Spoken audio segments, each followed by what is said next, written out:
Hello students, welcome back to our next video. Last video में हमने class 7 का first chapter start किया था, जहाँ पे आपने फर्स्ट चैप्टर का इंट्रोडक्शन और मोड ऑफ न्यूट्रिशन पढ़ा था। इस क्लास में हम पढ़ेंगे photosynthesis, that is the food making process in plants. Photosynthesis वो प्रोसेस है जिसके जरिए प्लांट्स अपना खाना बनाता है।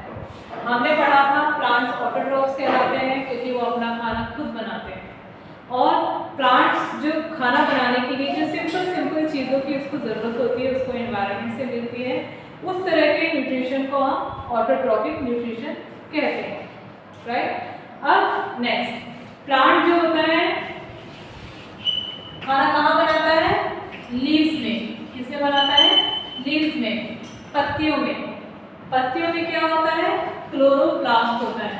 पत्तियां और green parts of plant, plant के जो भी हरे हरे पार्ट्स होते हैं उसमें खाना बनाते हैं, उसमें क्लोरोप्लास्ट मौजूद होता है। क्या मौजूद होता है? क्लोरोप्लास्ट।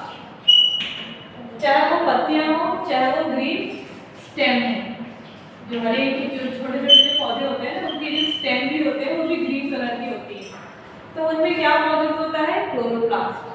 क्लोरोप्लास्ट ग्रीन कलर के क्यों होते हैं? लीव्स में जो सेल होते हैं उसको हम क्लोरोप्लास्ट कहते हैं, और क्लोरोप्लास्ट ग्रीन कलर के क्यों होते हैं? क्योंकि उनमें एक जो पिगमेंट होता है, ग्रीन कलर का जो पिगमेंट होता है जिसको हम कहते हैं क्लोरोफिल। क्या कहता है? क्लोरोफिल। क्लोरोफिल का काम क्या है? ये क्लोरोफिल सनलाइट को ट्रैप करता है, मतलब पकड़ के रखता है। तो क्लोरोफिल ट्रैप्स सनलाइट। क्लोरोफिल क्या करता है? सनलाइट को ट्रैप करता है। तो हमें सनलाइट कहाँ से मिला? क्लोरोफिल की मदद से मिला पत्तियों में। नेक्स्ट, वाटर एंड मिनरल कहाँ से मिलता है? रूट से। रूट जो सॉइल, रूट्स क्या होती है? जड़ें। प्लांट्स की जड़ें जमीन से वाटर एंड मिनरल एब्जॉर्ब करती है। क्या करती है? वाटर एंड मिनरल एब्जॉर्ब करती है। तो वाटर एंड मिनरल कहाँ से मिला? रूट के थ्रू, जमीन से। उसके बाद क्या चाहिए? Carbon dioxide. कार्बन डाइऑक्साइड आपको कहाँ से मिलता है? कार्बन डाइऑक्साइड का फॉर्मूला है CO2, इसलिए मैंने डायरेक्ट CO2 लिखा है। कार्बन डाइऑक्साइड कहाँ से मिलता है? किसके थ्रू? हवा से मिलता है, मतलब थ्रू एयर। और किसके जरिए ये लीव्स में पहुंचता है? स्टोमाटा। स्टोमाटा क्या होता है? ये स्मॉल पोर्स होते हैं या छेद होते हैं, छिद्र होते हैं प्लांट लीव्स के निचले हिस्से में, ठीक है। वहां से उन पोर्स में से, उन छिद्र में से गैस का एक्सचेंज होता है, जैसे कि कार्बन डाइऑक्साइड वहां से अंदर आता है, लीव्स के पास पहुंचता है, ठीक है। जो स्टोमाटा होते हैं वैसे छोटे से छेद होते हैं, और ये उनको कौन कंट्रोल करता है? Guard cells. कौन कंट्रोल करता है? Guard cells. गार्ड सेल्स का काम है स्टोमाटा को बंद करने का और खोलने का, ठीक है, जिसके थ्रू कार्बन डाइऑक्साइड लीव्स के अंदर आते हैं। उसके बाद ये सारी चीजें मिल गई आपको प्लांट्स में। अब लीव्स क्या होता है? अपना खाना बनाने को तैयार होता है। लीव्स अपना खाना बनाने के लिए तैयार होता है। तो लीव्स को क्या मिला? Carbon dioxide. पूरा लिखते हैं, आपको समझ में आ जाएगा। लीव्स को क्या मिला? पहले कार्बन डाइऑक्साइड। कहाँ से मिला? एयर में से मिला। और लीव्स तक किसने पहुंचाया? स्टोमाटा के जरिए वो लीव्स में पहुंचा। उसके बाद आपको क्या? कार्बन डाइऑक्साइड मिला। उसके बाद आपको क्या मिला? वाटर। वाटर आपको कहाँ से मिला? जमीन से मिला, राइट। वाटर आपको कहाँ से मिला? जमीन से मिला। किसने एब्जॉर्ब किया था? रूट्स ने एब्जॉर्ब किया था। अब सनलाइट की मदद से, सूरज की किरणों की मदद से, सूरज की किरणें किसके द्वारा मिली थी? क्लोरोफिल के जरिए मिली थी। किसके जरिए मिली थी? क्लोरोफिल के जरिए मिली थी। इसकी मौजूदगी में क्या क्या निकलता है? ग्लूकोज।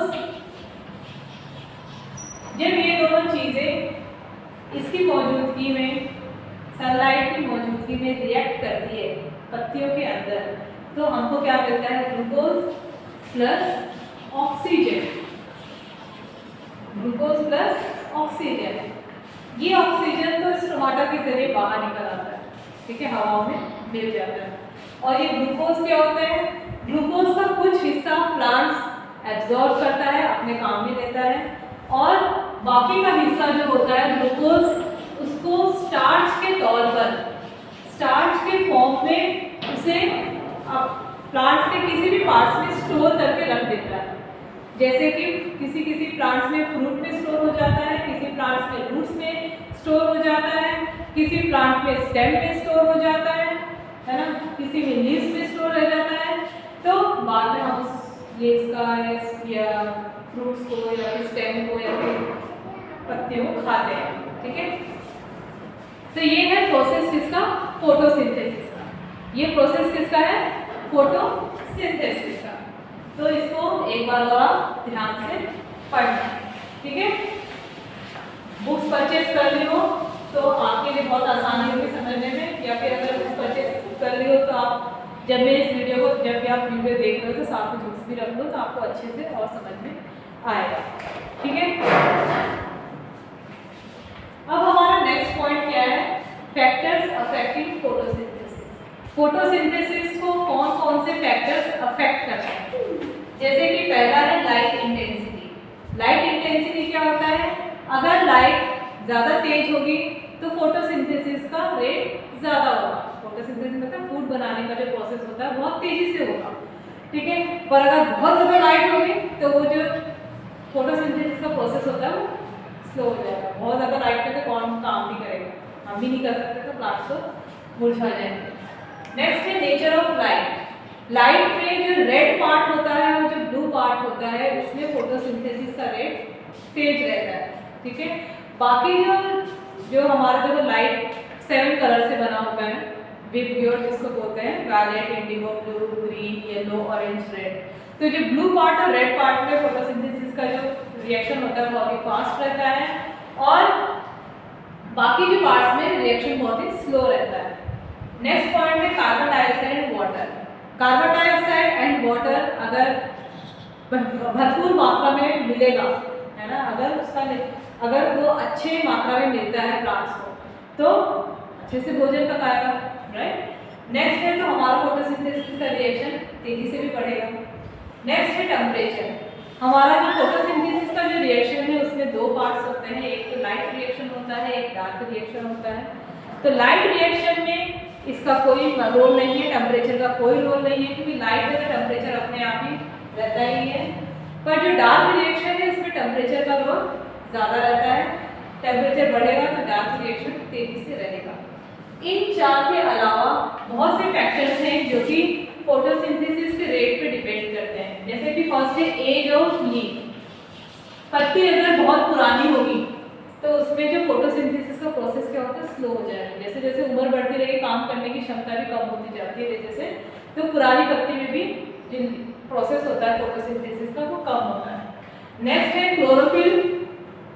Chlorophyll presence. अगर किसी भी पत्तियों में ज़्यादा क्लोरोफिल मौजूद रहेगा तो उसमें फोटोसिंथेसिस का रिएक्शन भी बहुत तेजी से रहेगा, राइट। नेक्स्ट पार्ट है लीफ का इंटरनल स्ट्रक्चर। लीव्स का इंटरनल स्ट्रक्चर। अगर लीव्स का इंटरनल स्ट्रक्चर बढ़िया से अरेंज है तो उसमें फोटोसिंथेसिस का रेट सही रहता है। इस वीडियो में हम इस चैप्टर का यहीं तक पढ़ेंगे। नेक्स्ट वीडियो में हम इसके आगे का आपको भेजेंगे। Okay, thank you.